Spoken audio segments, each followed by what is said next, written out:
আগরতলা পুর নিগমের মেয়র দীপক মজুমদার সোমবার সকালে বর্ডার গোলচক্কর বাজারটি পরিদর্শনে যান। সেখানে গিয়ে বৈঠক করেন বাজার কমিটি সহ স্থানীয়দের সাথে। তারপর সংবাদ মাধ্যমের মুখোমুখি হয়ে তিনি জানান, আগরতলা শহরের বিভিন্ন বাজার আধুনিকীকরণ করার জন্য আগরতলা পৌর নিগমের পক্ষ থেকে চিন্তাভাবনা করা হয়েছে।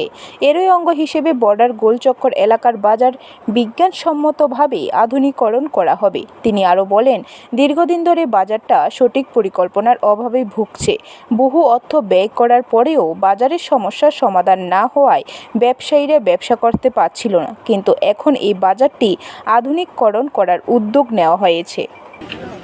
বিভিন্ন বাজারগুলিকে আমরা সংস্কার করার চিন্তাভাবনা করছি। তারই অঙ্গ হিসাবে বর্ডার গোলচক্কর যে বাজারটা অনেক ধরনের পুরনো বাজার এবং এটা প্রয়োজনের সময়ের তাগিদে আমরা এটা কিছুটা সংস্কার করব। নতুন করে বাজারটাকে আধুনিক বিজ্ঞানসম্মতভাবে তৈরি করার চেষ্টা করছি। সেক্ষেত্রে আজকে এখানে আমাদের আগেও আমরা এসেছিলাম, আমাদের কমিশনার সাহেব, আমাদের কর্পোরেটর, এমএসি মেম্বার, তোষাবাবু, জানবী দিকে গোয়াদের সহ মনোযোগতারা এবং আমাদের সঙ্গে আছেন বিশিষ্ট ব্যক্তিবর্গ যারা এই বাজারের সঙ্গে যুক্ত আছেন, জসীমউদ্দিন সাহেব সহ।